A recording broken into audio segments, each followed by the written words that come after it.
Have you ever known anyone to be a master manipulator? What? Maybe they were charismatic, everyone liked them. Maybe they could persuade people to do what they wanted just by using their charm. Well, that's exactly how the leaders of cults are. So if you know anyone like that, keep an eye on them. Today we have 2 disturbing cult stories for you, one of which was so shocking that 2 of us had to share the burden of researching it. But before we get to that, let's take it back to 1987. It's December and it's cold in Chicago. Belinda Carlisle blasts on every FM radio. 3 Men and a Baby is showing at every local theater. And there's a major snowstorm on the horizon. But something else is going on. Something culty. Like spicy, but culty. The parents of a 37-year-old man named Charles Southern Jr. are worried as they comb through his empty apartment. Charles has not been seen in 3 weeks, and they want to know what's going on. So they're searching his apartment. They can't really find anything until they get to his bed. And on his bed is a neatly folded overcoat, Charles's favorite hat. It was kind of like a fedora. Yikes. Milady. Hey, Milady. How you doing? And 2 handwritten notes laid neatly on his bed next to each other. So the parents walk over to his bed and they pick up the notes. They're kind of combing through it for a second because it's like almost like chicken scratch. They could clearly make out that their son Charles is trying to state his last will and testament to somebody named Terry Hoffman. But where's Charles? And who is Terry Hoffman? Charles was a really respected dude. He was assistant chairman of the English department at Chicago Community College. His family would always kind of describe him as trying to look for a belonging. He was really spiritual. He was always trying to plug himself into different religions, trying to find the right fit. He went to India and Africa looking for this stuff. Trying to find the Lord, dude. But one day, Charles walks by his favorite newsstand in Chicago, and after he's done reading, he always goes to the ads in the back and he likes to comb what's for sale and stuff. So he sees this ad. It catches his eye. It promises peace and serenity. Exactly what Charles was looking for. The ad was for a local Chicago spiritual movement called the Conscious Development of Body, Mind, and Soul, based in Dallas, Texas. After seeing this, Charles was super quick to drink the punch. So he went to the address on the ad and fell in love with the beliefs. However, there was one thing that was unique about conscious development. They believed that you could get attacked in your subconscious by celestial demons. So they would hold these seances or prayer meditations where they would collectively fight psychic battles against these celestial demons in their heads. Like Dungeons and Dragons. Same, dude. We've all been there. You gotta fight your demons, dude. It's all in here. You gotta get them out somehow. Rebel on the toilet earlier. This fucking dude, it's inside me. You gotta get them out. It's called exercising. How Charles felt like he belonged here, I might never know, but he quickly found himself moving up the ranks. It wasn't long before the leader of the cult, a Terry Hoffman, would catch wind of Charles's success and invited him out to Dallas, Texas. So Charles flies out to Dallas, Texas, meets Terry Hoffman, and it turns out she has an even bigger gathering of cult members out there. So while Charles is there, they hold a huge celestial demon battling party. Can we go? I want to go. In which Charles successfully extracts celestial demons from several different cult members, further solidifying his place among the top ranks in conscious development. Terry Hoffman couldn't be more pleased. She loved Charles and was glad to call him her right-hand man. It turns out Charles didn't really like this sort of thing after all. These psychic celestial demon battle parties were very emotionally draining on the man. I can see why. So he flew back to Chicago after a few months and tried to settle down a little bit. He really didn't talk to anybody. He really didn't talk to his family. He didn't talk to anybody from conscious development. And he kind of had a mental breakdown. One day, a few of Charles' family members were walking down the streets of Chicago when they spot out of the corner of their eye none other than Charles. He had his shirt off, he had one shoe on, and he was hobbling about aimlessly, looking like a zombie. So they walk over to him. They snap fingers in his face. Charles, can you hear me? What's going on? And he doesn't say anything. But after a couple minutes, he says one thing. I lived for art. That has zero significance in the entire story. We don't know why he says that. But clearly, Charles was having an episode, so his family put him in the hospital, sent his ass to the hospital, rightfully so. While he's in the hospital, his mom sits by his bedside night after night until he gets better. Charles slowly coming to. They're thinking it was just some sort of psychotic break, but day after day, he's looking better. But one day, 2 members of conscious development show up and they walk into the room and they ask Charles's mom, do you think we can talk to Charles alone? She thought that was a little weird, but she was like, all right. So she stepped out. They could see both of them holding Charles's hand, kind of doing like a prayer thing. And the day after, Charles was seemingly okay. He went back to his apartment. He thanked his family for the help and assured them he was fine. A week later, Charles calls his mom and tells her that he had a falling out with conscious development, no longer wants to speak to them, and even had plans to buy tickets to go back to India to study the religion he was studying there previously. He was continuing his spiritual journey. He didn't want anything to do with the cult anymore. So Charles's mom was super pleased to hear this, and she was looking forward to having her son back. 3 weeks go by. We're back to the beginning. Charles hasn't been seen or heard from in 3 weeks. His mom and dad are combing his apartment for any clues as to where he might be, and they find the will and testament with Terry Hoffman's name on it. That's not all they found. They also found Charles's passport with no stamp to India, indicating he never even left. To this day, no one has ever seen or heard from Charles Southern Jr. is still officially missing. But that's not the weirdest part. The leader of the conscious development cult, Terry Hoffman, is tied to 12 other mysterious deaths, almost all of which end in the person naming Terry Hoffman the sole inheritor of their estate. She was raking it in. Personal belongings, houses, jewelry, money. I'm talking bitches, husbands, wives, even some of the victims' kids died and left everything to Terry Hoffman.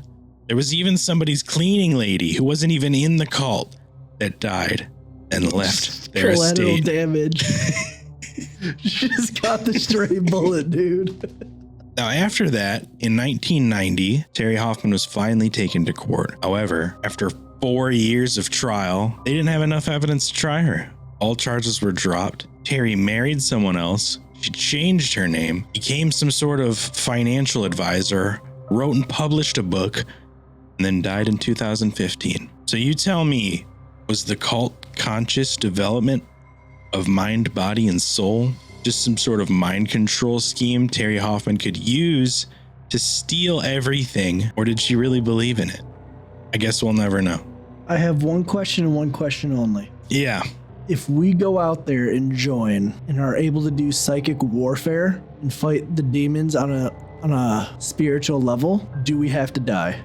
I don't know. I don't think if you die, you don't die in real life. If we go and fight the psychic demons with her, is she going to kill us? I mean, she's dead. But like, she's also... She might be like a final boss in there. She's the final boss. Just give me a celestial sniper rifle. Give me a couple Phantom Uzis. I'm good, dude. I don't care what they throw at me. Could you imagine us just in a field sitting there like Professor X hitting our minds, holding up like 2 fingers to our temples, just going at it and be like, I got one. And everyone just walking by, like walking on the street, being like, what the fuck? The fuck's going on with that guy? It's just LARPing at its finest right there. Dude, maybe that's happening, but that's what people like say are the people that are on like bath salts and shit. Oh yeah, dude, that might be what's happening. Hey, if we make it into like some sort of celestial world, I'm doing bath salts. Oh, for sure. Dude, you go like, I'm doing everything. Like you're doing it while you're there, or Yeah. you did it to get there? No, while we're there, man. While we're there. It's like, if anything goes, I mean, fuck it. It's gonna be so worse. You know the saying, when in Rome, right? When in Rome, dude. What in the celestial field, you know what I mean? You know what I'm saying? I heard you guys had something quite disturbing off the bookshelf. So this video is probably demonetized at this point. So if you do want to support us in any way, make sure you follow us because we're doing this for your enjoyment. Let's be real. We want to make you guys entertained. This is the most fucked up story you could imagine. So this gruesome story is about the cult of the Anthill Kids. We're going to bring it back to 1947. A small baby boy named Rock Thurlow was born. Growing up, Rock was a pretty normal individual. He went to school. He was a very smart kid from what his teachers would say. He was above his class. However, his class only went to 7th grade. So take that for what it is. That's when they graduated? They graduated in 7th grade. Fucking dumbasses. Exactly. Every single one of them. Canada, you know what I mean? His father was part of a religion. Now, the religion would have to go door to door and on the street, give out pamphlets about Lord Jesus Christ, our Savior. Now, he hated this. He actually despised it deep down in his soul because he felt like it was interrupting people. He didn't want to go out there. He got made fun of for doing this. All the kids bullied him. And let's be honest, it doesn't work that well. So he pretty much started having disdain towards religion from a very young age. So with all this behind him, Rock was labeled pretty much as a nice, charismatic kid. He was a nice young guy that knew how to talk to people. And with any other good cult leaders, this is a key trait that almost every single one of them have. I mean, you gotta be able to influence people, right? Exactly. You gotta do it well too. You can't just say do this. That's too mean. You gotta give them the little you gotta give them the woo. You gotta get that W riz. You know what I mean? You gotta riz them. Riz them up. With him being such a charismatic man, he would go around and flirt with women quite frequently. For some reason, a lot of women actually kind of liked him. He was a nice man. And I don't understand that because my man's haircut is, I'm gonna be honest with you, he got that yee ass haircut going on. Yep. Dude, homie, dude, you saw it? Oh shit. Holy, bro. Like, somebody get my man like a barber, clean up that line a little bit. So later on in life, Rock was working, doing the typical 9-to-5 jobs, hating his life, really. He hated having responsibilities, having to be places when being told to. He just wanted a free life. And so he's talking with friends and being like, hey, I have this idea where we could just go off into the woods. We could become something more than just these wage slaves and live freely. He was able to convince a lot of people, and mostly a lot of his friends, to go off and to start a commune. Mind you, a lot of these people left their families behind too, which is the crazy part. Or brought them, small children and everything. So they originally found a nice little spot in Saint-Jogues, Quebec, where they decided to start their commune. And so everyone got to work. They started building a nice little cabin for them all to live in, all together as one, really. And when they were constructing this, Rock just kind of sat on the side. He did not help with the construction at all. He would just kind of order people around to do his bidding and to build the stuff that they needed to build. And it almost gave him a leadership position. He basically sat there and watched them work like little ants, which gave them the name the Anthill Kids. The Anthill Kids, god damn it. So with all that hard work, they finally built a nice little home for everyone to live in. This home was named Eternal Mountain. These people were happy for a little while, but things started to turn dark. Rock, being the charismatic leader type person that he was now appointed, pretty much appointed himself, but he was appointed the leadership role. And he turned it very quickly into a spiritual, divine leadership role. He began to strip everyone of their names and give them biblical names, including himself. Now, Rock gave himself the name Moses as someone that would lead the people to a new land. Now, with that being said, there are also some rules, hardcore rules, that got implemented in here. There's no drinking. You got to stay away from drugs. You got to stay away from alcohol. You pretty much got to be a sober gopher. And this was a problem because Rock was a heavy drinker. I mean, heavy, like concerning heavy. Yeah, like surprised you didn't die from drinking, buddy. They also implemented a strict diet of organic, natural food because it was believed by Rock that it had healing qualities. See, this place was a nice holistic commune where they believed natural remedies and medicine could cure everything. They shunned away natural medicine because, going back to Rock's childhood, he had massive ulcers inside his body, so badly that they had to go in there and do major surgery on him. My man's just shitting blood. He's shitting blood, he's shitting more blood, and it turns out they botched the surgeries. This left Rock permanently in pain and damaged for the rest of his life. His stomach is flared and just hurting nonstop. He chose to abandon pharmaceutical medicine and went the holistic route. Another rule that they implemented, that all marriages that happened before coming to the commune were now void, and that all the women were now going to be married to Rock, creating himself an ultimate harem of women and just baited male cuck dudes just sitting there watching their wives get Fuck shack. However, there was one person they chose not to get married, and they wanted to stay loyal to their husband, and that person was named Maurice. She was considered an outsider, mainly due to this issue of her not marrying Rock. He's like, you know what? If you're not going to be one of my followers, you can go stay in the shed. You don't get to hang out with the rest of us. Go poop in the shed. And around the same time, the whole commune started becoming broke. And then the drinking started happening again. Rock fell deep into heavily drinking after his 2-year sober run. I'll take a shot for that, bro. However, when he starts drinking,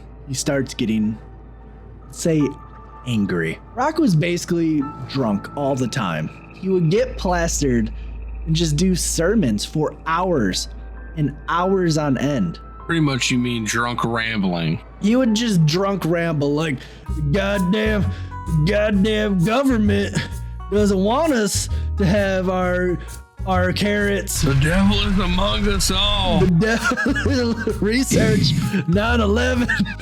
Pigeons aren't real. Show us the birth certificate. We sucking dick. When he was also drunk again, there was an incident where a pregnant woman ended up eating a little bit more food than he did, like 2 pancakes worth. And he got angry, where he came up to her, punched her in the side of her stomach, and broke 2 of her ribs. Oh my God. So when people ended up leaving because of this problem, he would say that the people that left ended up worshiping the devil. Now, let me bring you back to our homegirl Maurice, the gangster of the goddamn cult. She started talking about leaving too. She's like, I need to eat. I want to eat. I'm in the goddamn shed. Why can't I eat with you guys? So Rock overheard this and he wanted to punish her, but he had a special way of doing it. Rock commanded her husband at the time to cut off his wife's toe. Oh.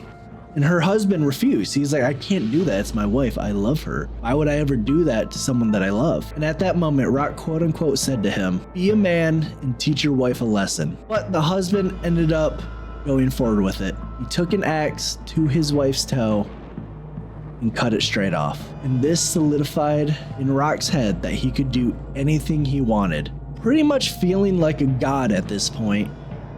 A new person comes in the summer of 1980. An outsider named Guy Vier learned about the cult on television. And he was interested. He wanted to go see what the cult was about and ultimately ended up joining them. However, there were some conditions if he was to stay. Guy Vier ended up having to stay inside the shed next to the cabin.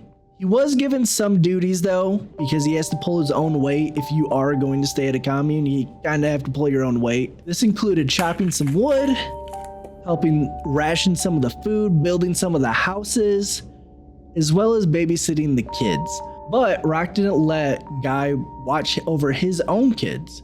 He just let him watch over all the other people's.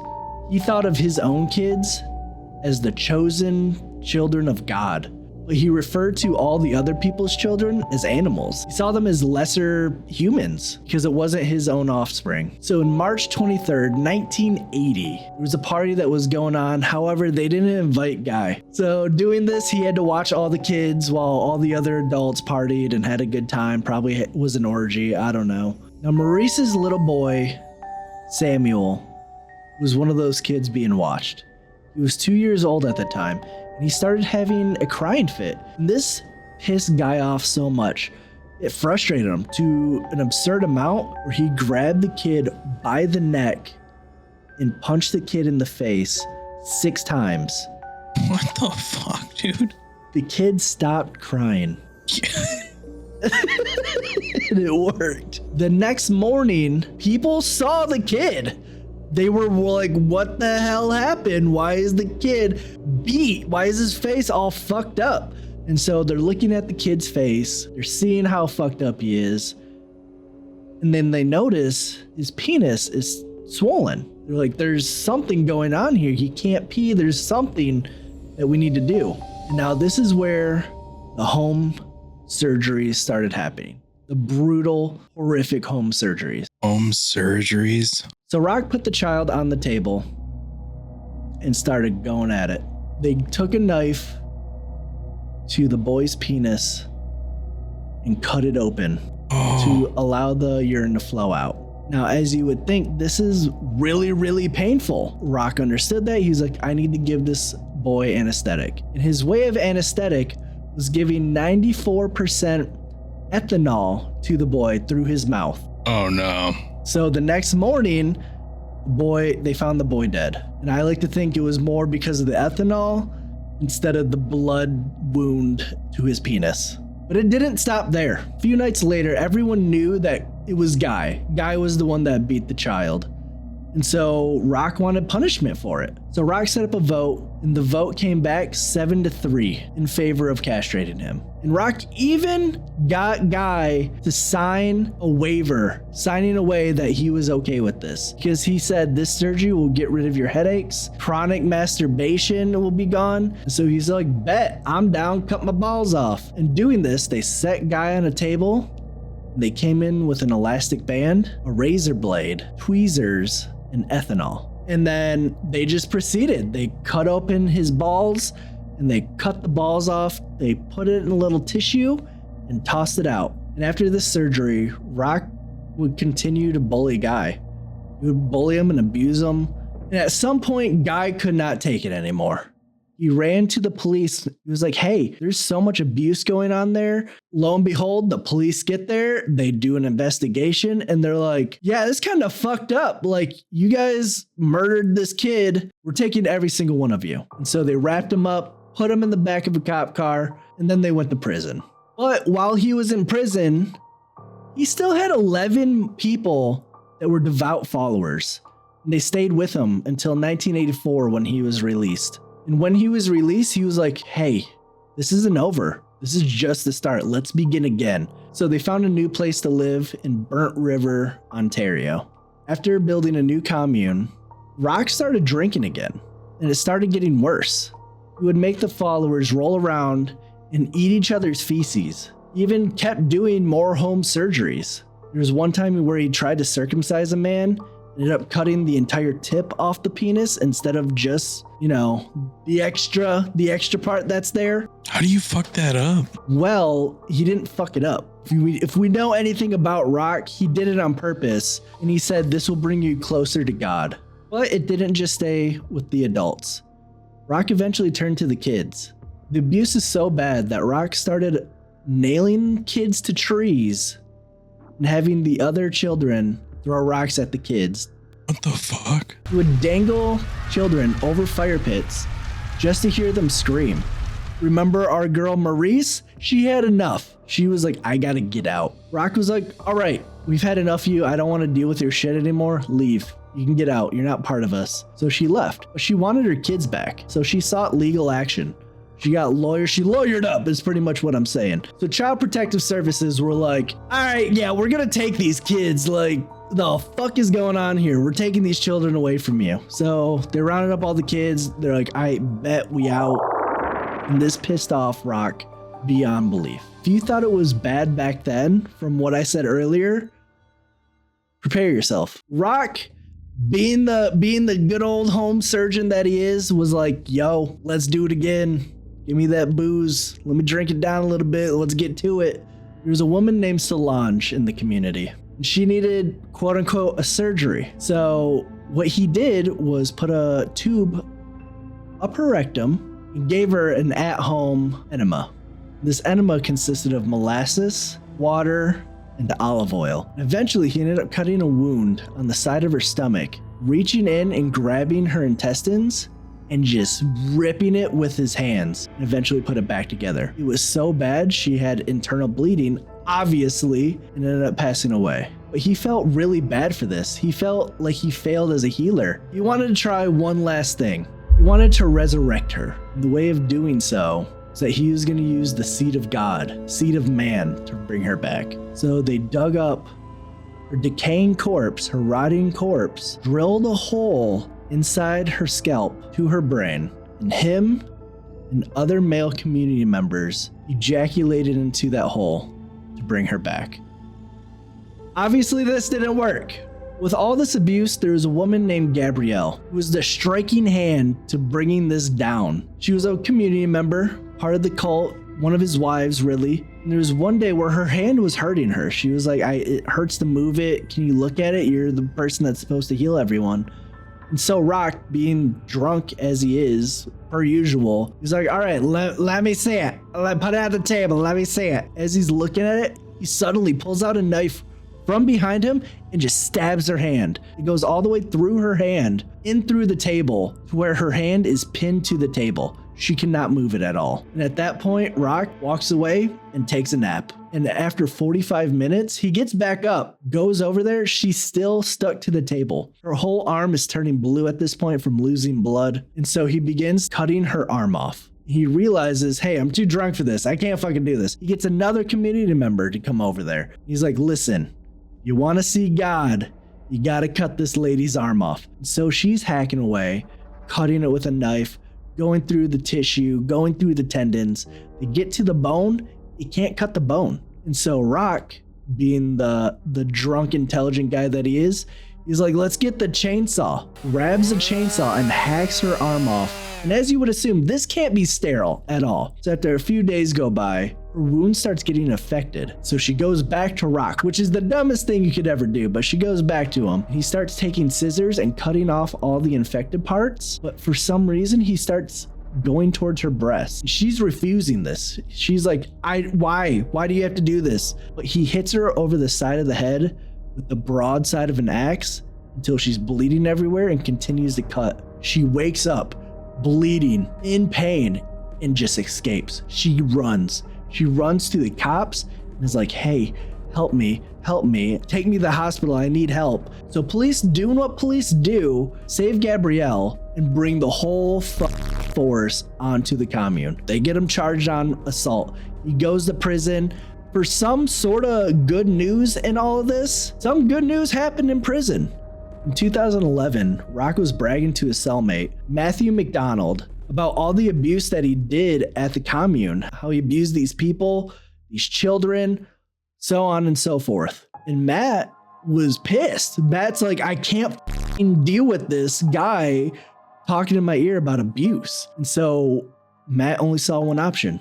One day, Matt went up to him, took a shiv to his throat, and slit his throat open. And right after, he walks up to the guards, drops the shiv on the desk, and quote unquote says to them, this piece of shit is downrange. Here's the knife. I sliced him up. Damn.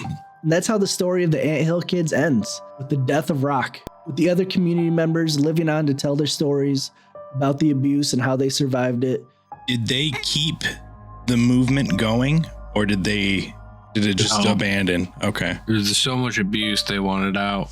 Right, They just couldn't find it out. They were just all afraid of him. Gabrielle was the person that technically helped to end it all. She saved a lot of people, especially a lot of kids. But everyone else was just afraid of him because they thought he held some sort of like religious power, right? They saw him as basically God. It's one of the darkest cults that people don't talk about, probably for a good reason, but people don't talk about it. January 25th will be our live 1 year anniversary episode. Please tune in live on YouTube for a very special episode we have planned. Make sure you click that Discord link so you can join to chat offline or share some of your own personal experiences.